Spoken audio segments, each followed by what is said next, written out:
Hello and welcome to my channel. So this is Divya. In this video I will explain about rest part of the chapter 1 of Shankar IAS. एक already video में मैं discuss कर चुकी हूँ first chapter, उसका हमने आधा उसमें की कवर किया था, बाकी हम इसमें कवर करेंगे। तो सबसे पहले उसमें देखें कि हमने इकोलॉजी पढ़ा था कि इकोलॉजी लिविंग बीइंग्स का और इन्वायरमेंट को के साथ क्या रिलेशन है, इन्वायरमेंट क्या है, जो सराउंडिंग्स होती हैं किसी भी ऑर्गेनिज्म का, इंटरनल भी हो सकता है एक्सटर्नल भी हो सकता है। देन अगर बात करें इन्वायरमेंट, वो हमने वहाँ पे डिस्कस किया, आप अच्छी अंडरस्टैंडिंग के लिए उसको जाके देख सकते हैं। देन इसमें हमने इकोलॉजिकल ऑर्गेनाइजेशंस देखे थे, like organism, then population, then community. तो आज के हम वीडियो में डिस्कस करेंगे इकोसिस्टम। तो ऑलरेडी हम क्या क्या डिस्कस कर चुके हैं, what is ecology, what is environment, what is organism, then what is population and then what is community. तो उसको थोड़ा रिवाइज करते हैं। सबसे पहले ऑर्गेनिज्म क्या होता है, इंडिविजुअल यूनिट होती है और वो उसमें क्या एबिलिटी होती है कि फंक्शंस कर सकती है इंडिपेंडेंटली, कोई भी जो भी ऑर्गेनिज्म, और अपनी पॉपुलेशन को आगे बढ़ा सकने की कैपेबिलिटी हो, मीन्स ऑफ स्प्रिंग्स बढ़ाने की। Then second one is population. इसमें क्या है, ग्रुप ऑफ और organism usually same type occupy defined area during a same specific time, means population is a group of same species in a same area in a particular time। मतलब एक specific time पे हम इसको count करके decide करते हैं population. जैसे अपने इंडिया में देखा होगा हर 10 साल पे होती है पॉपुलेशन, तो वो एक स्पेसिफिक टाइम होता है, स्पेसिफिक एरिया होता है और एक same species like human population ही काउंट की जाती है। देन अगर बात करें कम्युनिटी की, तो यहाँ पे क्या है, डिफरेंट पॉपुलेशंस होती हैं मीन्स। तो इसमें हम क्या देख रहे हैं कि जैसे जैसे ऑर्गेनिज्म से कम्युनिटी की तरफ जा रहे हैं तो इंक्रीज हो जाता है साइज। तो सबसे छोटा है individual, then population, then community, then ecosystem, biosphere. तो हम आज पढ़ेंगे बेसिकली इकोसिस्टम।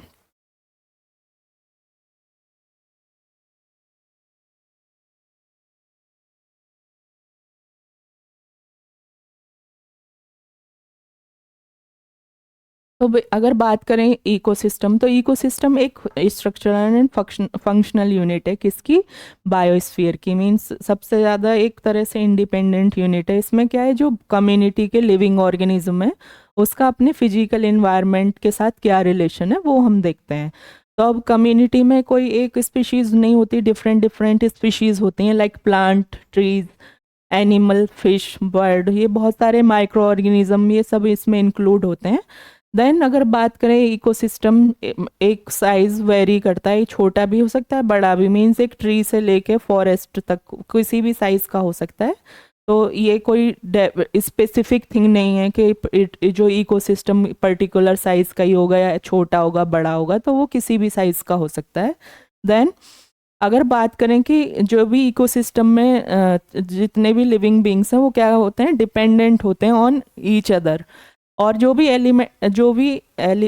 एलिमेंट्स हैं कम्युनिटी के, तो वो सारे इंटरेक्टिंग हो गए। अगर सपोज करिए कोई भी अगर उनका फैक्टर हैम्पर होता है या डिस्टर्ब होता है, तो उसका इम्पैक्ट किसी एक पर्टिकुलर स्पीशीज़ पे नहीं पड़ेगा, बल्कि जो ओवरऑल पॉपुलेशन पे या ओवरऑल स्पीशीज़ पे डिपेंड करेगा, इम्पैक्ट आएगा उसका। तो इसलिए जो भी अगर हम पॉल्यूशन की बात करें, तो वो पॉल्यूशन कहीं और होता है, बट उसका इम्पैक्ट हम हर जगह देख सकते हैं। तो इस तरह से इसको हम समझेंगे यहाँ पे। देन इसके बाद देखें कि अगर कोई इकोसिस्टम हेल्दी होगा तो उसका जो एक क्या क्राइटेरिया होगा कि जो all elements live in a balance and capable of reproducing them self. Means अगर कोई भी पॉपुलेशन या जो भी अपने आप को रिप्रोड्यूस कर पा रहे हैं, कैपेबल हैं सर्वाइवल के, तो वो क्या होगा, सस्टेनेबल इकोसिस्टम होगा। तो इसके बाद देखेंगे, यहाँ तक हमने देखा कि बेसिकली क्या होता है इकोसिस्टम।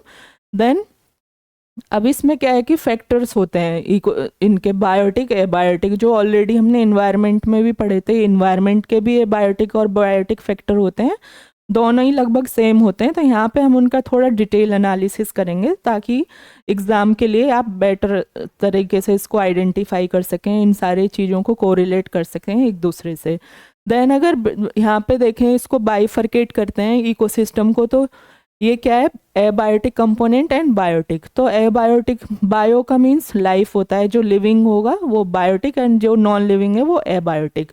तो यहाँ पे अगर एबायोटिक को अगेन डिवाइड करें तो वो क्लाइमेटिक फैक्टर होते हैं, देन एडेफिक फैक्टर्स होते हैं।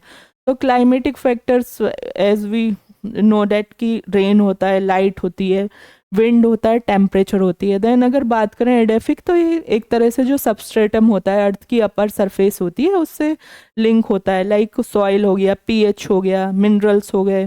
Then topography, topography different different type की होती है। अगर हम अर्थ को भी एक तरह से वहाँ पे उसकी जो रीडिंग या उसकी स्टडी करें तो। देन इसके बाद बायोटिक कंपोनेंट, प्रोड्यूसर्स होते हैं, कंज्यूमर्स, डीकम्पोजर्स। तो जो प्रोड्यूसर्स हैं उनको उनकी एबिलिटी के बेस पे क्या बोलते हैं, autotrophs. Then consumer heterotrophs, then decomposer saprotrophs. Then इसके बाद अगर कंज्यूमर को अगेन डिवाइड करें तो प्राइमरी, सेकेंडरी, टर्शियरी, इस तरह से आगे फर्दर ये डिवाइड होते चले जाते हैं base of the trophic levels. तो यहाँ पे हमने इसका ओवरव्यू लिया कि जो एबायोटिक फैक्टर और बायोटिक फैक्टर बेसिकली क्या क्या है एक इकोसिस्टम के। देन इसके बाद हम यहाँ पे डिटेल एनालिसिस करेंगे सारे एबायोटिक फैक्टर का और उसके बाद बायोटिक फैक्टर का। तो यहाँ पे सबसे पहले हम देखेंगे एबायोटिक कंपोनेंट। तो एबायोटिक कंपोनेंट सब सीधा सा एक हम लेके चलेंगे जो नॉन लिविंग है, मीन्स जो बायोटिक है उसमें लिविंग बींग्स होते हैं, एबायोटिक में नॉन लिविंग बींग्स। तो अगर एबायोटिक की बात करें तो ये कैसे होते हैं, abiotic component are inorganic and non living part of the word, means inorganic होते हैं और साथ में नॉन लिविंग होते हैं। इनऑर्गेनिक का मीन्स यहाँ पे एब्सेंस ऑफ कार्बन से ले सकते हैं हम। देन इसके बाद जो एबायोटिक कंपोनेंट में जैसे सॉइल हो गया, वाटर हो गया, एयर हो गया, देन लाइट एनर्जी हो गया, ये सारी चीज़ें इसमें इंक्लूड होती हैं। Then it also involve chemicals जैसे ऑक्सीजन, नाइट्रोजन एक्सेट्रा। ये सब किस में हम इंक्लूड करेंगे, किस में पढ़ेंगे, एबायोटिक कंपोनेंट में। तो यहाँ पे अगर हम देखें बायोटिक कंपोनेंट, विंड हो गया, sunlight, soil, water, atmosphere, temperature, तो ये सारी चीज़ें यहाँ पे हम पढ़ेंगे। Then organic versus inorganic compound की बात करें तो जो ऑर्गेनिक कंपाउंड का उसमें यूजुअली क्या होता है, कार्बन, और वो बॉन्डेड होते हैं। बॉन्ड किसके साथ बनाते हैं, हाइड्रोजन के साथ। तो इस तरह का हम ऑर्गेनिक कंपाउंड में देखेंगे। देन बात करें इनऑर्गेनिक, तो it does not contain carbon. अब इसमें जैसे एग्जांपल्स देखते हैं तो टेबल साल्ट जो हम अपने फूड वगैरह में यूज़ करते हैं। देन HCl जो हमारे स्टमक में ऑलरेडी नेचुरली प्रेजेंट होता है, और ये केमिकल लैब में भी हम इसको बना सकते हैं, like hydrochloric acid. Then quartz, then carbon dioxide. तो यहाँ पे कार्बन नहीं होगा बट इसमें कार्बन डाइऑक्साइड, कार्बोनेट, साइनाइड्स और कार्बाइड्स हम देखने को मिल सकते हैं किसमें, इनऑर्गेनिक कंपाउंड्स में, बट कार्बन सिंपल फॉर्म में नहीं मिलेगा हमको। तो यहाँ तक हमने देखा है बेसिकली जो एबायोटिक फैक्टर हैं उनको हम किस तरह से डिफाइन और किस तरह से समझ सकते हैं। इसके बाद हम वन देखेंगे कि और क्या क्या है, इसकी डिटेलिंग करेंगे। तो इसमें सिर्फ ये केमिकल्स ही नहीं होते बट इसके साथ जो बहुत सारी फिजिकल प्रोसेसेस होती हैं जो इन्वायरमेंट में ये देखने को मिलेंगी, लाइक वॉल्केनोज हो गए, मीन्स लाइक ये जितने भी डिज़ास्टर्स हैं ये भी किसका पार्ट है, एबायोटिक कंपोनेंट के अंदर ही इंक्लूड होती हैं सारी फिजिकल प्रोसेसेस। अर्थक्वेक हो गया, फ्लड हो गया, फॉरेस्ट फायर हो गया। देन जो अदर एक्सट्रीम वेदर कंडीशन होती हैं वो सब किस में, जो सारी फिजिकल प्रोसेसेस किस में इंक्लूड करेंगे, तो वो हम एबायोटिक कंपोनेंट में। देन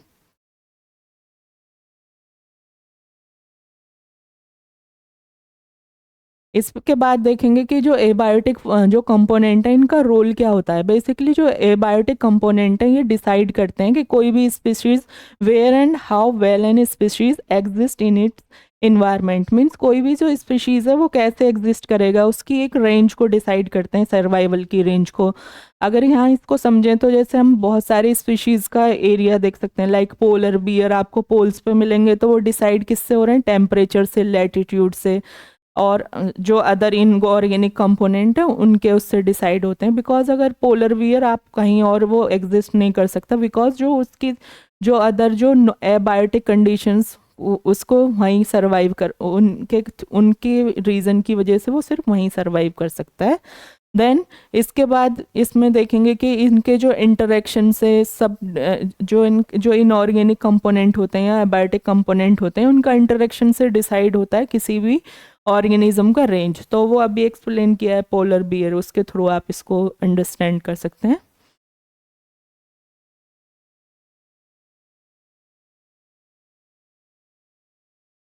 देन अब फर्स्ट बायोटिक कंपोनेंट यहाँ से हम शुरू करते हैं। तो सबसे पहले एनर्जी जो मेन फोर्स है किसी भी अर्थ पे सर्वाइवल का। तो अगर एनर्जी की बात करें तो प्लांट इसको डायरेक्ट कंज्यूम करते हैं, बट अगर कंज्यूमर्स की बात करें या ऑटो जो डिपेंड करते हैं हेट्रोट्रॉप्स, तो वो इनडायरेक्टली इसको कंज्यूम करते हैं किसके थ्रू, प्लांट्स के थ्रू। तो जैसे हम इस पिक्चर के थ्रू देख सकते हैं सन है, सन से डायरेक्ट एनर्जी कहाँ जा रही है, प्लांट में, देन हर्बीवोर में, देन कार्निवोर में, इसके बाद ओमनीवोर जो भी मतलब जो वेज नॉन वेज दोनों ईट करेगा। तो इस तरह से एनर्जी का फ्लो होता है। तो अगर बात करें एनर्जी का फ्लो होता है वो भी लीनियर। अगर बात करें न्यूट्रिएंट्स की तो उसका क्या होती है, साइक्लिंग। तो अब इसमें हम ये डिफरेंशिएट इसमें आगे करेंगे, बहुत ज़्यादा डिटेल एनालिसिस करेंगे नेक्स्ट वीडियोस में। उसमें हम nitrogen cycle, carbon cycle, water cycle, तो ये सारे न्यूट्रिएंट्स होते हैं। तो इसमें साइक्लिंग होती है और एनर्जी का फ्लो होता है, वो भी लीनियर वे में, जैसे यहाँ पे आप देख सकते हैं। तो अगर बात करें कि प्लांट किस प्रोसेस के थ्रू कंज्यूम करते हैं, तो वो फोटोसिंथेसिस होता है। फोटोसिंथेसिस में क्या होगा कि आप कार्बन डाइऑक्साइड और वाटर की प्रेजेंस में वाटर के रिएक्ट करते हैं सनलाइट की प्रेजेंस में। और क्लोरोफिल किसमें प्लांट होता है, प्लांट का जो लिक्विड पार्ट होता है, ग्रीन पार्ट होता है, वो क्लोरोफिल होता है, जिसकी वजह से प्लांट ग्रीन होते हैं। और ये क्लोरोप्लास्ट में बेसिकली ये फोटोसिंथेसिस जो प्रोसेस है वो होती है। देन उसके बाद क्या बनते हैं, कार्बोहाइड्रेट मीन्स ग्लूकोज बनता है और ऑक्सीजन इसमें प्रोड्यूस होती है। तो इसको हम कंज्यूम करते हैं। तो इसके साथ ही सारी जो ह्यूमन पॉपुलेशन है इस तरह से डिपेंड करती है प्लांट्स में। तो ऑक्सीजन के साथ साथ बहुत सारे जैसे फूड हो गया, शेल्टर हो गया एंड अदर थिंग, बहुत सारी चीज़ों के लिए हम डिपेंड करते हैं। तो यहाँ पे हम एनर्जी पढ़ रहे हैं। तो एनर्जी किस तरह से एक लीनियर फ्लो से हमें मिलती है प्लांट से, और वो कहाँ से आती है, डायरेक्टली सन से आती है। तो अगर हम बात करें कि energy from sun is essential for maintenance of life. अब यहाँ पे आप देख सकते हैं कि लाइफ को मेंटेन करने के लिए सन एनर्जी कितनी एसेंशियल है। इन केस ऑफ प्लांट ये हम ऑलरेडी डिस्कस किया कि डायरेक्ट लेते हैं और बाकी सब इनडायरेक्ट लेते हैं। और इसी के साथ जो एनर्जी का जो डिस्ट्रीब्यूशन है वो डिसाइड करता है वहाँ की पर्टिकुलर जो पॉपुलेशन ऑर्गेनिज्म के डिस्ट्रीब्यूशन को। देन अगर बात करें ये जो एनर्जी फ्लो है कि एक ये लीनियर वे में होता है, ये ऑलरेडी डिस्कस कर चुके थे। अगर बात करें कि अगर लीनियर वे में हो रहा है तो क्या ये इक्वल अमाउंट में हो रहा है, तो इसका आंसर है नहीं, बिकॉज सबसे ज़्यादा प्रोड्यूसर्स में होता है। देन अगर नेक्स्ट ट्रॉफिक लेवल पे जाते जाएंगे means primary consumers, then secondary consumers, then tertiary consumers. तो इसमें क्या है कि जो ईच ट्रॉफिक लेवल पे क्या होगी, एनर्जी डिक्रीज होगी। कितनी डिक्रीज होती है, 10%। इसको किस साइंटिस्ट ने डिस्क्राइब किया था, लिंडमान ने। तो ये इसमें एनर्जी फ्लो का ये 10% रूल भी बोलते हैं। तो इसमें क्या होगा कि एनर्जी ईच ट्रॉपिक लेवल पे कितनी कम डिक्रीज हो जाएगी, 10%। तो इसके साथ आप देख सकते हैं कि एनर्जी किस में ज़्यादा होती है, मीन्स वेज फूड में या नॉन वेज। तो उसी के साथ आप अपना फूड हैबिट डिसाइड कर सकते हैं।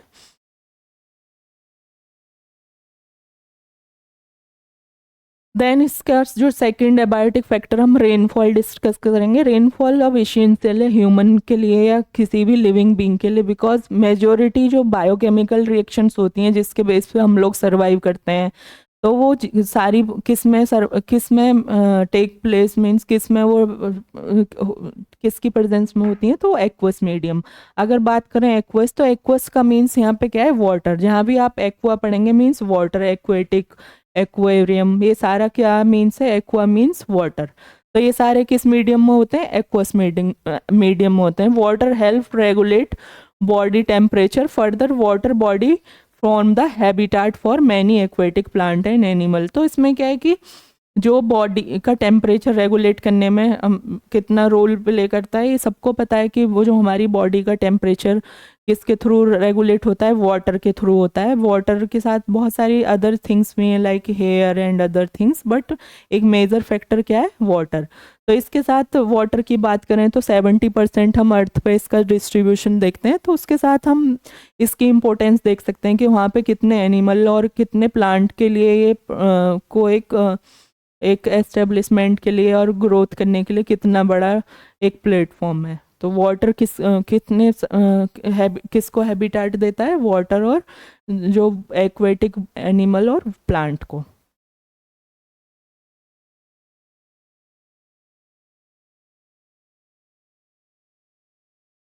देन इसके बाद देखेंगे टेम्परेचर। तो टेम्परेचर भी एक क्रिटिकल फैक्टर है किसके, इन्वायरमेंट के लिए, और इन्फ्लुएंस भी करता है किसी भी पर्टिकुलर ऑर्गेनिज्म के लिए। लाइक जो आर्कियोबैक्टीरियाज होते हैं वो बहुत ज़्यादा एक्सट्रीम कंडीशंस में भी हम देख सकते हैं, मीन्स वो बहुत ज़्यादा हाई टेम्परेचर मिलते हैं।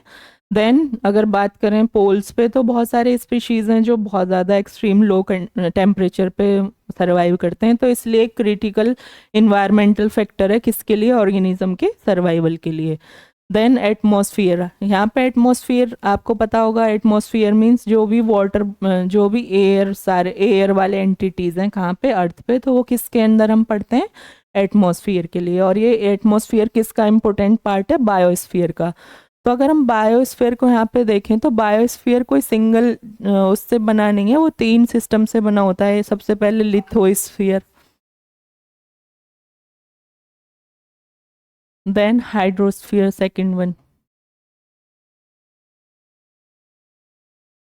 Then third one is atmosphere. Then ये तीनों मिलके क्या बनाते हैं, बायोस्फीयर। तो बायोस्फीयर बनने के लिए सबसे ज़्यादा इम्पोर्टेंट थिंग क्या है कि जहाँ पे लाइफ एग्जिस्ट करती हो, मीन्स बायो मीन्स लाइफ। अब लाइफ के लिए तीनों इम्पोर्टेंट फैक्टर होने ज़रूरी हैं। लिथोस्फीयर मीन्स जो भी लैंड और ये सारी चीज़ें, then atmosphere air related, then water related under hydrosphere. तो इसके बाद ये किसका इम्पोर्टेंट पार्ट है, एटमॉस्फेयर, बायोस्फीयर का। होप ये आपको यहाँ तक अच्छे से क्लियर हुआ होगा। अब आगे अगेन नेक्स्ट फैक्टर हम डिस्कस करेंगे। देन इसके बाद सबस्ट्रेटम। अब सबस्ट्रेटम बेसिकली जो अपर लेयर ऑफ अर्थ होती है उसको हम इसमें इंक्लूड करेंगे, और इसमें ये किससे कवर होती है, जो लैंड होती है, soils and wide variety of micro organism, protozoans, fungi, small animals like जो भी इनवर्टिब्रेट हैं जिनमें वर्टिब्रा एब्सेंट होती है, मीन्स एक तरह से जो बैकबोन होती है, वो सब इसमें इंक्लूड होते हैं। यहाँ पे आप देख सकते हैं प्रोटोजोआंस हैं, माइक्रो प्लांट मीन्स फंजाई हैं, एल्गी हैं, ये सब यहाँ पे शो किए गए हैं। देन इसके बाद देखें कि जो सॉइल प्रोफाइल है, आप इसकी सॉइल प्रोफाइल में अगर सबसे ऊपर ऑर्गेनिक मैटर होता है, देन सब सरफेस सॉइल होती है, सब सॉइल होती है, देन पेरेंट मटेरियल होता है, देन बेड रॉक होती है। तो जैसे जैसे आप यहाँ से ऊपर की तरफ जाएंगे तो इसकी प्रोडक्टिविटी इंक्रीज हो जाएगी, देन ऊपर से जाएंगे तो इसकी प्रोडक्टिविटी लेस हो जाएगी। तो ये बेड जो पेरेंट मटेरियल से बेसिकली जो सॉइल का फॉर्मेशन होता है, इसमें बहुत सारे केमिकल प्रोसेसेस होती हैं, हाइड्रोलिसिस होते हैं, बहुत सारे फिजिकल चेंज होते हैं, इसमें माइक्रो ऑर्गेनिज्म का भी रोल होता है। बिकॉज जो माइक्रो ऑर्गेनिज्म है वो किसका वर्क करते हैं एनवायरनमेंट में, डीकम्पोजिशन का। Decomposition means break down. तो जो बड़ी लाइक पत्थर या बहुत बड़ी बड़ी रॉक्स होते हैं उसको डीकम्पोज करने में जितना नेचुरल प्रोसेसेस का रोल होता है उतना ही माइक्रो ऑर्गेनिज्म का भी साइमल्टेनियसली रोल होता है उनको डीकम्पोज करने में। देन इसके बाद देखें कि रूट की जो roots of plant pierce through the soil. अब सॉइल ही एक फैक्टर है जो जिसके थ्रू ये इन्वायरमेंट इतना ग्रीन है, because without soil knows there is no any plant, means there is may be some plant, may be they are aquatic and other like hydroponics and aeroponics जो अभी recently develop की गई हैं कि water में और air में हम सर्वाइव करा सकते हैं। बट जितने भी टेरेस्ट्रियल प्लांट्स हैं उनके सर्वाइवल के लिए क्या ज़रूरी है, लैंड होना बहुत ज़रूरी है। लैंड मीन्स सॉइल, सॉइल एक तरह से जो प्रोडक्टिव सॉइल हो, मीन्स जो फर्टाइल सॉइल होती है। और वो प्लांट के फिर उसके थ्रू प्लांट क्या करते हैं, सपोज करिए प्लांट है ये, इसमें पेनिट्रेट करेगा, इसको वाटर भी एब्जॉर्ब करने को मिलेगा, देन न्यूट्रिएंट्स भी मिलेगा। और ये डिफरेंट डिफरेंट प्लांट होते हैं। टेरेस्ट्रियल की अलग फूड हैबिट्स होती हैं जो प्लांट होते हैं, और जो एक्वेटिक प्लांट होते हैं उसमें रूट पॉकेट्स मिलते हैं, उसमें वो वाटर से ही अपने न्यूट्रिएंट्स लेते हैं, एंड एयर भी वो अपने रूट पॉकेट्स के थ्रू ही उसमें अपने आप में एब्जॉर्ब करते हैं। तो इसके साथ हम देखेंगे यहाँ पे कि जो एक्वेटिक प्लांट हैं वो बहुत सारे फ्रेश वाटर में भी रह सकते हैं, सी में भी रह सकते हैं, और जो बहुत सारे माइक्रो ऑर्गेनिज्म है वो बहुत ज़्यादा एक्सट्रीम कंडीशंस में भी रह सकते हैं, लाइक बैक्टीरियाज हैं, सल्फर बैक्टीरियाज हो गए, आर्कियो बैक्टीरियाज हो गए। तो ये सारे हम इसमें देखते हैं कि एक्सट्रीम कंडीशन में भी ग्रो कर सकते हैं। देन यहाँ पे हमने देखा सबस्ट्रेटम का क्या रोल है as a abiotic factor. Then materials, यहाँ पे हम पढ़ेंगे कि जो ऑर्गेनिक कंपाउंड हैं सच एज प्रोटीन्स, जिसकी एज हमें पता है ह्यूमन बॉडी इसी से ही सबसे बनी होती है, कार्बोहाइड्रेट्स हो गए, लिपिड हो गए, ह्यूमिक सब्सटेंसेस हो गए, और इन ऑर्गेनिक जो भी ऑर्गेनिक कंपोनेंट ये बनते हैं किसके, डिकम्पोजिशन से। और ये डिकम्पोजिशन किसके थ्रू होता है, डिकम्पोजर्स के थ्रू। वो हम आगे बायोटिक फैक्टर में डिस्कस करेंगे डिटेल में। देन इनऑर्गेनिक कंपाउंड्स भी होते हैं such as carbon dioxide, water, sulfur, nitrate, phosphate and ions of various metal. They are essential for organism to survive. तो हमने डिस्कस किया था कि क्या डिफरेंस था ऑर्गेनिक और इनऑर्गेनिक में। तो ये बेसिक जो मेजर डिफरेंस किसके बेस पे, कार्बन के बेस पे। तो इसके साथ ही हमने देखे कि मटेरियल्स। देन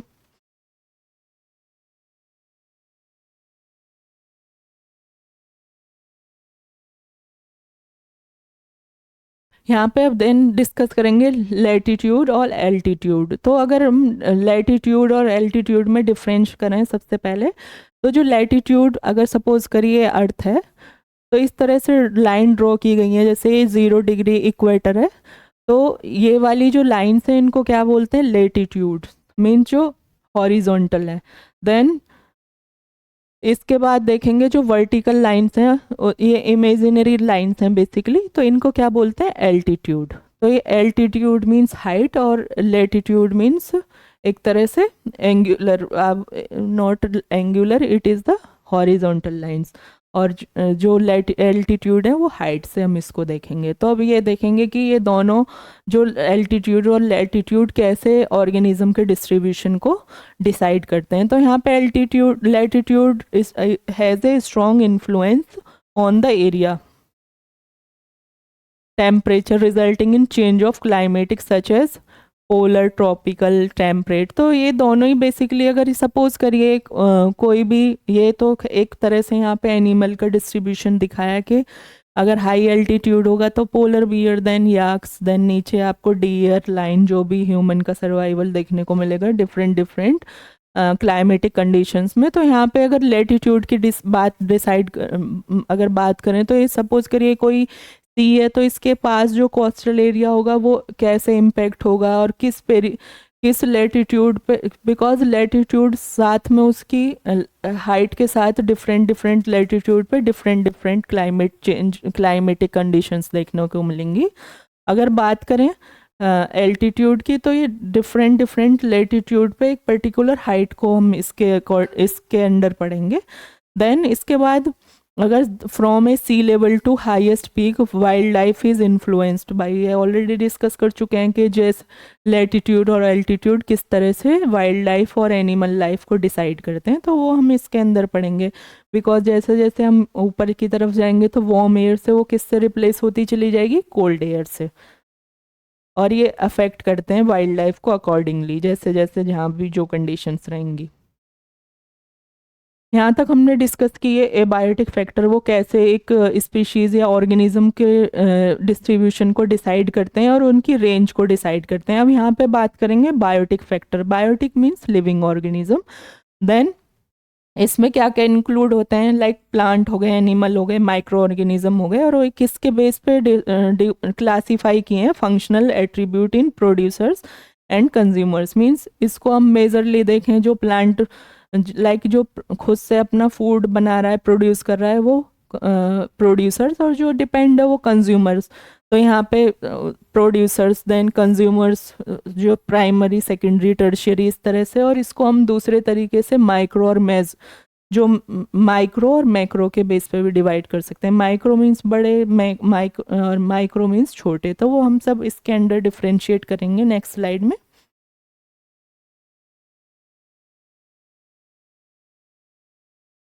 देन यहाँ पे बात करें प्राइमरी प्रोड्यूसर्स, तो ये सेल्फ नरिशिंग होते हैं, मीन्स खुद से अपना फूड प्रिपेयर करते हैं, और ये ग्रीन प्लांट्स होते हैं, और कुछ बैक्टीरिया भी हम इसमें देखने को मिलते हैं, लाइक जिसमें कीमोसिंथेसिस होती है, जो उसमें क्या है कि वो केमिकली अपना फूड खुद से प्रिपेयर करते हैं विद, बिकॉज उसमें क्या होगा, अगर बात करें क्लोरोफिल जो मेन कंपोनेंट है फूड प्रिपेयरिंग के लिए, तो वो क्लोरोप्लास्ट का जो कलर ग्रीन होता है क्लोरोफिल की वजह से, उसकी वजह से होता है।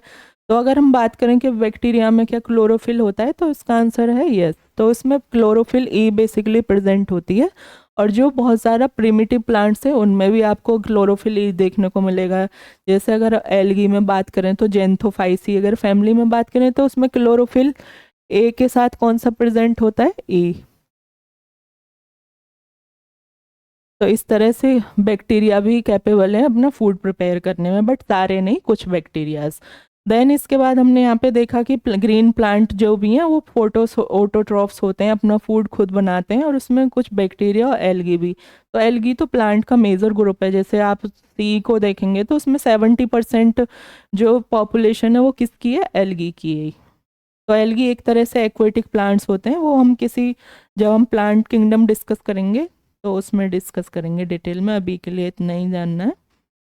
देन इसके बाद फोटोसिंथेसिस ऑलरेडी अभी डिस्कस किया था कि CO2 प्लस H2O किसकी प्रेजेंस में रिएक्ट करते हैं, सन की और क्लोरोफिल में होती है, और ये क्या बनाते हैं, कार्बोहाइड्रेट प्लस ऑक्सीजन।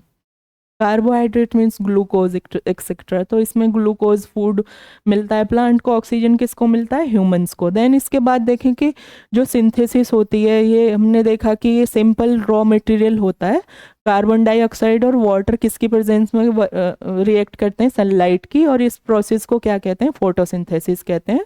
और ये इनडायरेक्टली सप्लाई हो जाता है जो नॉन प्रोड्यूसर्स हैं उसके कंजप्शन के लिए, ये सारी चीज़ें नेक्स्ट लेवल पे, नेक्स्ट ट्रॉपिक लेवल पे ट्रांसफ़र होती हैं। देन टेरेस्ट्रियल इकोसिस्टम में भी ये किसके थ्रू होता है कि बहुत सारे हर्बेसियस और वुडी प्लांट्स, हर्बेसियस मीन्स जो सॉफ्ट स्टेम देखा होगा आपने, बहुत छोटे हाइट के होते हैं, उनको हर्ब्स बोलते हैं, लाइक पुदीना। अगर अपने डेली यूज़ के प्लांट देखें तो पुदीना, मिंट, कोरिएंडर, या बहुत सारे हर्ब्स प्लांट होते हैं जिनका सॉफ्ट स्टेम होता है। देन वुडी प्लांट, तो ये हमने देखे हैं, वुडी प्लांट आपके अराउंड बहुत सारे होंगे सराउंडिंग्स में, वो सब इसमें पार्टिसिपेट करते हैं।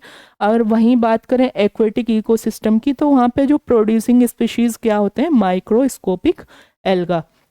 जो माइक्रोस्कोपिक एल्गी होते हैं मीन्स बहुत ज़्यादा छोटे साइज़ में होते हैं, बट इसका डिस्ट्रीब्यूशन आप देखेंगे ओवरऑल जो अर्थ पे 70% यही प्लांट एग्जिस्ट करते हैं। अगर सपोज करिए आपसे एग्जाम में क्वेश्चन आता है कि जो एल्गी होते हैं, जो वाइडली डिस्ट्रीब्यूटेड प्लांट कौन से हैं, तो वो एल्गी हैं जो सबसे ज़्यादा पार्टिसिपेट करते हैं किसमें, फोटोसिंथेसिस में। तो एक तरह से जो ह्यूमन का एग्जिस्टेंस है अर्थ पे, उसमें एक बहुत बड़ा रोल किसका है, एल्गी का। तो एल्गी क्या होते हैं, एक्वेटिक प्लांट होते हैं, एक्वेटिक शॉर्ट्स प्लांट भी बहुत छोटे छोटे होते हैं ये। अगर इनका साइज़ देखें तो इसको अगर देखें, ये डिफरेंट डिफरेंट टाइप के होते हैं, सोर्स ऑफ प्रोटीन्स होते हैं, सोर्स ऑफ सैलिड होते हैं बहुत सारे, जैसे अल्वा, सारगसम। तो अगर रोडोफाइसी की फैमिली में देखें तो बहुत अच्छे स्टार्च के सोर्स भी हैं। अगर बात करें स्पायरुलिना की, तो ये अच्छा प्रोटीन का सोर्स भी है। तो इसमें बहुत ज़्यादा इसकी अगर इकोनॉमिक इम्पोर्टेंस देखें तो बहुत ज़्यादा है, अगर एल्गी की बात करें। तो यहाँ पे हमने देखा कि ये एल्गी, ये पूरा बेसिकली जो माइक्रो एल्गा है वो कैसे कैसे, अगर हम इसको फूड चेन में भी देखें तो ये सबसे पहले माइक्रो एल्गी, इसको जू प्लैंक्टन्स खाते हैं, देन जू प्लैंक्टन्स को crustacean, then mollusc, then birds, then जो फिशेस होती हैं इसको ये यहाँ से ह्यूमन के पास भी जाता है, देन बहुत सारी बर्ड्स या अदर जो ग्रेट प्रीडेटर्स होते हैं, बड़े साइज़ के जो प्रीडेटर्स होते हैं उनके थ्रू। तो इस तरह से आप एल्गी की पावर देख सकते हैं human survival and other species के सर्वाइवल में। तो होप ये आपको यहाँ तक अच्छे से क्लियर हुआ होगा कि जो टेरेस्ट्रियल प्लांट फोटोसिंथेसिस में पार्टिसिपेट कर रहे हैं वो कौन से हैं, एंड जो एक्वेटिक कंडीशंस में कर रहे हैं वो कौन से हैं। और आपको यहाँ पे एल्गी का इम्पोर्टेंस भी समझ आया होगा और उनका डिस्ट्रीब्यूशन के कितने वाइडली डिस्ट्रीब्यूटेड हैं ऑल ओवर द अर्थ। तो देन यहाँ तक हमने डिस्कस किए प्रोड्यूसर्स। देन डिस्कस करेंगे कंज्यूमर्स। तो कंज्यूमर्स सबसे पहले कैसे होते हैं, हेट्रोट्रॉफ्स। अगर हेट्रोट्रॉफ्स की बात करें जो फूड के लिए डिपेंड होते हैं किसी अदर उस पे स्पीशीज़ पे। Other species means plant, because एक प्लांट ही है जो अपना फूड खुद से प्रिपेयर कर सकते हैं बिकॉज ऑफ क्लोरोफिल। तो यहाँ पे जो प्लांट से अदर जितने भी ऑर्गेनिज्म है वो कैसे हैं, कंज्यूमर्स हैं। देन यहाँ पे देखें कि ये फैगोट्रॉफ्स होते हैं, मीन्स अदर पे नरिशिंग के लिए डिपेंड करते हैं, फूड के लिए डिपेंड करते हैं। देन इनकेपेबल होते हैं producing their own food just because of absence of photosynthesis. Then they depend on organic food derived from plant. जो भी प्लांट से वो उनको मिलता है उसी पे डिपेंड करते हैं, चाहे वो ऑक्सीजन हो, चाहे वो फ्रूट्स हो या अदर थिंग्स। आप बहुत सारे एस्पेक्ट में इसको सोच सकते हैं। देन एनिमल, और ये जो एनिमल, अब सपोज करिए प्लांट, अब कंज्यूमर वही सिर्फ कंज्यूमर नहीं होगा जो प्लांट पे डिपेंड है, कंज्यूमर वो भी हो सकता है जो अदर स्पीशीज़ पे। सपोज करिए कोई प्लांट है, उसको कोई रैबिट ईट कर रहा है, बट रैबिट को कोई अदर स्पीशीज ईट कर रहा है, तो यहाँ पे रैबिट भी एक तरह से दूसरे प्लांट के लिए एक वो प्रोड्यूसर ही है, उसको मतलब आप सेकेंडरी प्रोड्यूसर भी इसको बोल सकते हैं, बिकॉज वो किसके फूड के लिए रिस्पॉन्सिबल है, किसी थर्ड वाले ट्रॉफिक लेवल पे जो स्पीशीज प्रेजेंट है उसके लिए। देन इसके बाद यहाँ पे देखा हमने कि ये माइक्रो और मैक्रो होता है इनके जो ग्रुप्स के बेस पे। तो यहाँ पे वो जो ऑटोट्रॉफ और हेट्रोट्रॉफ को अगर डिफाइन करें तो ऑटोट्रॉफ वो ऑर्गेनिज्म है जो अपना फूड खुद से प्रिपेयर करते हैं।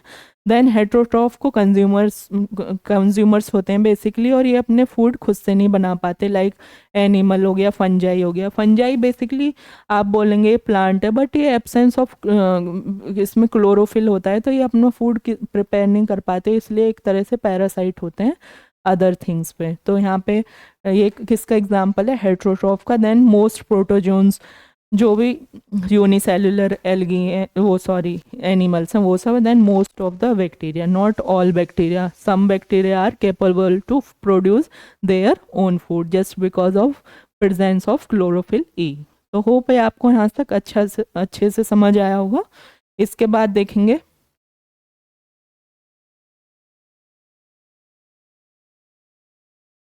Macro consumer. तो यहाँ पे देखा दे फीड ऑन प्लांट और एनिमल, और उनके बेस पे जो फूड सोर्सेज है उनके बेस पे डिपेंड किया गया है। अगर यहाँ डिटेल में अगर हर्बीवोर्स की बात करें तो ये कैसे होते हैं, प्राइमरी कंज्यूमर्स होते हैं, और किस पे डिपेंड करते हैं, ये सिर्फ वेज सोर्स मींस प्लांट पे, लाइक काव हो गया, रैबिट हो गया, ये सारी चीज़ें। जैसे लार्ज हर्बीवोर ऑफ इंडिया की बात करें तो वाटर बफेलो हो गया, नील गायज हो गए, सांभर हो गया, वन हॉर्न्ड राइनो हो गया, देन गौर हो गया, एशियन एलिफेंट। तो ये सारे एग्जांपल्स हम इसमें क्या है कि बड़े हर्बीवोर हैं, कहाँ जो भी अर्थ पे मिलते हैं। तो ये यहाँ पे क्या है कि ये सिर्फ वेज डाइट होती है इनकी। Then secondary consumer feed on primary consumers. अब जो कंज्यूमर, अब सपोज करिए अब जो प्राइमरी कंज्यूमर थे वो भी किसी का फूड है नेक्स्ट लेवल वाले स्पीशीज के लिए, जैसे वॉल्फ हो गया, तो ये किसको ईट कर सकता है, रैबिट को, या जो अदर छोटे स्पीशीज हैं, रैबिट हो गया, रैट हो गया, जो बहुत जो प्राइमरी एक्चुअली जो हर्बीवोर्स थे उनको जो ईट करेंगे उनको क्या बोलेंगे, secondary consumers, sorry. Then carnivore which feed on secondary consumer, यहाँ पे हमने देखा। देन टर्शियरी, जैसे लाइन हो गया, तो एक चेन के थ्रू एक्चुअली वर्क करता है कि जो पहले को ईट कर रहा है वो प्राइमरी हो गया, देन जो उसको ईट करेगा वो secondary, then final tertiary. Then ये यहाँ पे इसका एग्जाम्पल क्या है, लॉइन। तो ये आपको यहाँ तक होप अच्छे से समझ आया होगा। अगर बात करें कि इस जो फूड इस ट्रॉफिक लेवल में जो सबसे जो हाईएस्ट पोजीशन किसको दी गई है, ओमनीवोर्स की। अब ओमनीवोर का मीन क्या है कि जो जो दोनों तरह की चीज़ों को अपनी डाइट में इंक्लूड करते हैं, मीन जो वेजिटेरियन और नॉन वेजिटेरियन दोनों होते हैं। जैसे आप इस पिक्चर्स के थ्रू यहाँ पे जो भी वेजिटेबल है उनका कंजप्शन दिखाया है।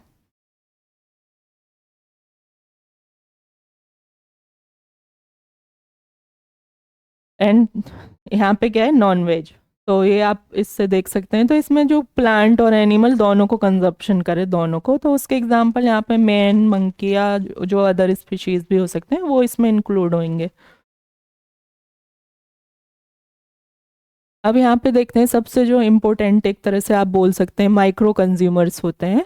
तो मैक्रो में हमने देखा कि प्राइमरी, सेकेंडरी, टर्शियरी, बट अलग से इसको माइक्रो कंज्यूमर्स की बात करें तो वो कौन से होते हैं, सैप्रोब्स। अब सैप्रोब्स बेसिकली जो डीकम्पोजर्स और ऑस्मोट्रॉफ्स होते हैं। ऑस्मोट्रॉफ्स क्या होता है कि ये पहले डीकम्पोज करते हैं, देन ऑस्मोट्रॉफ्स जो हायर कंसर्न, किसी भी ऑर्गेनिज्म में न्यूट्रिएंट्स या किसी भी लिक्विड का हाई से लो कंसंट्रेशन की तरफ जाना क्या होता है, ऑस्मोसिस एक प्रोसेस होती है। तो ये एक तरह से एब्जॉर्ब करते हैं उसी कंसंट्रेशन की हेल्प से, तो इसलिए इनको क्या बोलते हैं, ऑस्मोट्रॉफ्स। लाइक फंजाई, आप माइसीलियम्स के थ्रू अपना वो फूड एक तरह से एक एब्जॉर्ब करते हैं अपने सर्वाइवल के लिए। तो यहाँ पे ये फूड, अगर आप ये देखेंगे जो मशरूम्स होते हैं, आपने कभी भी इंडिविजुअल नहीं देखा होगा, किसी पे डिपेंड ही देखा होगा। तो ये इस तरह की आपने generally after the rain pictures आपने भी देखी होंगी। तो ये कैसे ऑस्मोसिस के थ्रू या कंपोजिशंस के थ्रू अपना फूड लेते हैं, तो वो सब इसके किसके अंडर का, किसके पार्ट है, माइक्रो कंज्यूमर्स के। तो अब इसके अलावा और क्या क्या हम इसमें इंक्लूड करेंगे वो हम देखेंगे। तो अगर बात करें कि क्या सिर्फ फंजाई माइक्रो जो डिकम्पोजर्स हैं या कंज्यूमर्स हैं वही है, तो नहीं, इसमें लाइक बैक्टीरिया भी हो सकते हैं। Bacteria and fungi are major जो ऑर्गेनिज्म है किसके लिए, जो रिस्पॉन्सिबल है डिकम्पोजिशन के लिए। देन अगर बात करें कि ये ऑब्टेन करते हैं energy, nutrients by decomposing dead organic substances of plant and animal origin. जो भी प्लांट या एनिमल्स के रिमेन्स होते हैं उनको डिकम्पोज करते हैं, देन उससे अपनी एनर्जी लेते हैं और फूड लेते हैं। then the product of decomposition such as inorganic nutrients which are released in the ecosystem are reused by producers and thus recycled। इसमें क्या है कि सपोज करिए कोई ह्यूमन बॉडी या प्लांट के रिमेन्स हैं वो डेड हो गए, देन वो इन्वायरमेंट में अभी डिस्ट्रीब्यूट हो गए, तो ये उसको डिकम्पोज कर देंगे, देन सिंपल फॉर्म में कन्वर्ट कर देंगे, तो देन वो किस में इंक्लूड हो जाएंगे, अगेन न्यूट्रिएंट साइकिलिंग में, और उसको प्लांट कंज्यूम करेंगे और फूड प्रोसेसेस में अगेन उसका पार्ट बन जाएगा, और इस तरह से किस में हेल्पफुल होते हैं, न्यूट्रिएंट साइकिलिंग में। इसके बाद जो होते हैं अर्थवॉर्म और certain soil organism such as nematodes and arthropods. तो इसमें जैसे आप देखेंगे कि ये क्या होते हैं, सबसे पहले तो इन्हें क्या बोलते हैं, डेट्रिटियस फीडर, जो डेथ जो भी मीन्स एक, अब यहाँ पे हम डिफरेंस करेंगे कि एक डिकम्पोजर्स होते हैं और एक होते हैं डेट्रीवोर्स। तो इसमें क्या है कि ये डिकम्पोजिशन किसका करते हैं, ऑर्गेनिक मैटर का, और वो किसका करते हैं, प्लांट और ये सब उसमें इंक्लूड होते हैं। तो यहाँ पे इनके एग्जाम्पल्स पे आपको फोकस करना है कि जो डेट्रीबोर्ड्स के एग्जाम्पल क्या हैं, अर्थवॉर्म, निमेटोड्स एंड आर्थ्रोपोड, और उसके एग्जाम्पल क्या है, डिकम्पोजर्स के फंजाई एंड बैक्टीरिया। तो ये आप अगर प्रीवियस ईयर आपने देखा होगा तो कंफ्यूज करने के लिए वायरस भी मेंशन किया गया है वहाँ पे। बट वायरस क्या होते हैं, इसमें ए सेल्यूलर होते हैं, इनका कोई, जब ये किसी होस्ट में जाएंगे तभी सरवाइव कर पाते हैं, otherwise as a non living ही रहते हैं, बिकॉज ये किसके बीच का लिंक है, लिविंग और नॉन लिविंग का। देन इसके बाद हमने देखा कि इसमें क्या क्या डिफरेंस हैं, डेट्रीबोर्स क्या हैं, डिकम्पोजर्स क्या हैं, तो यहाँ तक खूब आपको अच्छे से समझ आएगा। अब यहाँ पे इसके बाद देखेंगे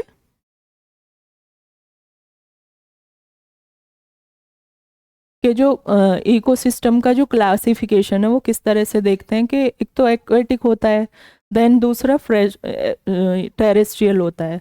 तो अगर बात करें एक्वेटिक की तो इसमें fresh water, saline water, marine water, इसमें इसके अंदर वाटर बॉडीज आते हैं। देन बात करें टेरेस्ट्रियल के तो फॉरेस्ट, ग्रासलैंड एंड डेजर्ट इसमें इंक्लूड होते हैं। तो अगर फ्रेश वाटर, इनका एक तरह से एक स्केल होता है किसके बेस पे, सैलिनिटी और सॉल्ट के बेस पे। अगर फ्रेश वाटर का देखें तो इसमें कितना पीपीटी वो होता है सॉल्ट, 5 पार्ट पर 1000। तो सैलिनिटी को हम पीपीटी में ही काउंट करते हैं। तो इसलिए इसमें 5 जिसका पार्ट पर 1000 जितना अमाउंट जिसमें प्रेजेंट होगा उनको क्या बोलेंगे, फ्रेश वाटर। देन अगर 5 to 35 पीपीटी प्रेजेंट है तो उसको क्या बोलेंगे, सलाइन। अगर मोर देन 35 पीपीटी प्रेजेंट है तो उसको क्या बोलेंगे, मराइन वाटर। तो होप ये आपको यहाँ तक अच्छे से क्लियर हुआ होगा। देन इसके बाद इसमें नेचुरल जो इसमें टेरेस्ट्रियल में देखें तो जो फॉरेस्ट है उसमें बहुत ज़्यादा कैनोपी मिलती है, डिफरेंट डिफरेंट लेयर मिलती हैं डिफरेंट डिफरेंट साइज़ के प्लांट की। और ग्रासलैंड बहुत ज़्यादा हाइट वाले प्लांट नहीं होते, जो ग्रासेस, हर्ब्स वगैरह ये सब इंक्लूड होते हैं, और शर्ब भी इंक्लूड कर सकते हैं, जो थोड़ी जो झाड़ियाँ टाइप जो प्लांट होते हैं। देन डेजर्ट में आपको पता है कि यहाँ पे एक्सट्रीम जो लो रेनफॉल होता है, एक्सट्रीम टेम्परेचर होता है, तो वो सब किस में कंडीशन किस में आएंगी, डेजर्ट में।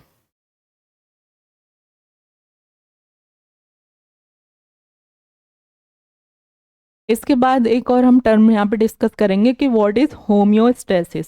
अब बात करें होम्योस्टेसिस, ये किसका क्वालिटी है, वो है इकोसिस्टम की। तो इसमें ecosystem are capable of maintaining their state of equilibrium, they can regulate their own species structure and functional processes. This capacity of ecosystem of self regulation is known as homeostasis. तो इसमें क्या है कि जो pray और predator means एक शिकार और जो उसको खाता शिकारी का एक बैलेंस होता है, उसको क्या करता है कि खुद ही मैनेज करता है इकोसिस्टम। तो अगर सपोज करिए कहाँ, जैसे यहाँ पे रैबिट की पॉपुलेशन है और यहाँ पे ये वुल्फ की पॉपुलेशन है, अगर इसमें प्रॉपर प्रोपोर्शन नहीं होगा तो इससे क्या होगा, एक तरह से इम्बेलेंस हो जाएगा। सपोज करिए कहीं पे रैबिट ज़्यादा होने चाहिए, अगर रैबिट ज़्यादा होंगे तभी वो कम उनको सर्वाइव, इसके जो नेक्स्ट जो उनको खाएगा उसकी पॉपुलेशन को अगर एग्जिस्ट कराना है तो उसके लिए प्रॉपर उसके जो फूड मटेरियल है वो भी प्रेजेंट होना चाहिए। तो इसको कैपेबल इतना इनफ होता है इकोसिस्टम के उसको बैलेंस कर सके, जो कि अभी आप देख सकते हैं ये problem Kuno Palpur national park में भी आप देख सकते हो। वहाँ पे भी जो हमने इन ट्रांसलोकेशन किया है टाइगर्स का, तो वहाँ चीतास का, तो उसके वहाँ पे भी ये जो प्रे और प्रीडेटर का जो एक तरह से इम्बेलेंस देखने को मिला है, और उसकी वजह से उनके सर्वाइवल पे भी क्वेश्चन मार्क लगता जा रहा है। आपने देखा होगा कि अराउंड 9 कैजुअलिटी हो चुकी हैं जितना ट्रांसलोकेशन हुआ था, और एक मिसिंग है, और बाकी भी उतना प्रॉपर वहाँ पे सर्वाइव नहीं कर पा रहे हैं। तो यहाँ पे आप देखा होगा कि देखा कि व्हाट इज होम्योस्टेसिस। तो इसमें क्या है कि सेल्फ रेगुलेशन कैपेबिलिटी जो इकोसिस्टम की है उसको क्या बोलेंगे, होम्योस्टेसिस। तो यहाँ पे होम्योस्टेसिस पढ़ा। अब नेक्स्ट में जो गुड्स एंड सर्विसेज जो प्रोवाइडेड बाय इकोसिस्टम, तो सबसे पहले तो फूड, फ्यूल, फाइबर ये हमने देखेंगे, ये मिलता है। शेल्टर मिलता है, बिल्डिंग मटेरियल्स मिलते हैं मींस वुड वगैरह and other things.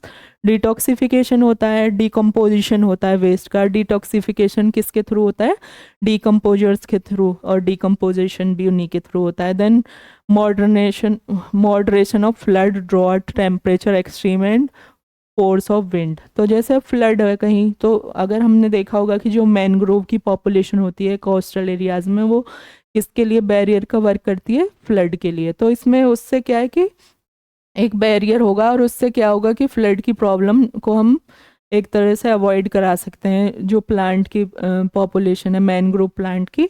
Then temperature जो एक्सट्रीम कंडीशन है उसको भी हम इसके ओवरकम कर सकते हैं। Then generation and removal of renewal of soil fertility, वहाँ पे माइक्रो ऑर्गेनिज्म की जो ग्रोथ है उसको प्रॉपर ग्रोथ करा के उनकी, देन इससे क्या होगा कि न्यूट्रिएंट साइकिल प्रॉपर वे में होगी और वहाँ का जो इकोसिस्टम बैलेंस होगा। Then pollination of plant, pollination जितना प्रॉपर होगा वहाँ की बायोडाइवर्सिटी उतनी रिच होगी। लाइक जो बटरफ्लाइज, बीज, इनका क्या मेजर रोल है, ये बहुत एक तरह से बून की तरह वरदान होते हैं किसके लिए, बायोडाइवर्सिटी के लिए। जो भी प्लांट की पॉपुलेशन है उसको अच्छे से डिस्ट्रीब्यूटेड और उसके एग्जिस्टेंस को बनाए रखने में सबसे बड़ा रोल किसका होता है, पॉलिनेटर्स का, like bees, butterfly and other things which are responsible for pollination.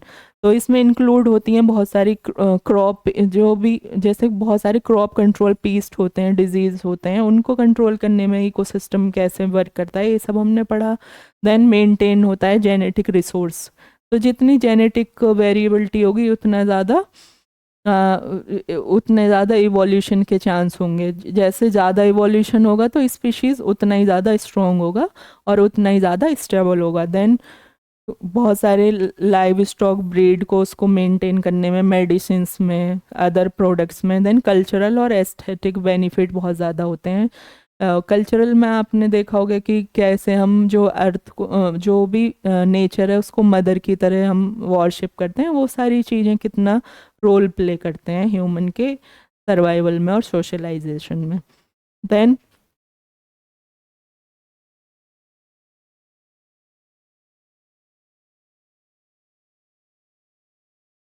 अगर यहाँ पे हम मेजरली देखें, अगर एग्ज़ाम के लिए आप डायरेक्ट कुछ आप मेंशन करना चाह रहे हैं, तो सबसे पहले जो फंक्शंस में अगर बात करें इकोसिस्टम के, तो वो प्रोडक्टिविटी है। Then it refers to rate of biomass production. तो बायोमास के प्रोडक्शन में किसका रोल है? इकोसिस्टम का। तो बायोमास को एक तरह से जो स्टैंडिंग क्रॉप है वो सब इसमें इंक्लूड होता है। Then energy flow is the sequential process through which energy flow one trophic level to another. The energy capture from sun flow, जो भी एनर्जी कैप्चर करते हैं प्रोड्यूसर्स, वो फ्लो किसके फ्लो होता है? ट्रॉपिक लेवल्स के थ्रू टिल ओमनीवोर। तो इस तरह से जो प्रोड्यूसर्स की जो एनर्जी वो ट्रैप करते हैं सन से फोटोसिंथेसिस के थ्रू, तो वो एक लीनियर वे में एक तरह से ट्रांसफ़र होती है, मींस एक तरह से फ्लो होता है एनर्जी का। देन डीकम्पोजर्स का आपने रोल देखा यहाँ पे।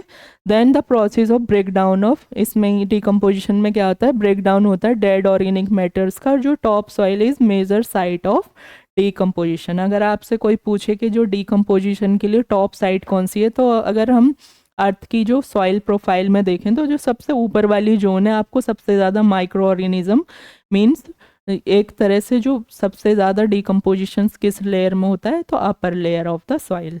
देन इसके बाद न्यूट्रिएंट साइकिल में हमने देखा कि इकोसिस्टम के जो न्यूट्रिएंट्स कंज्यूम करते हैं वो रिसाइकल्ड कैसे होते हैं और कैसे यूटिलाइज किए जाते हैं अगेन बहुत सारे ऑर्गेनिज्म के थ्रू।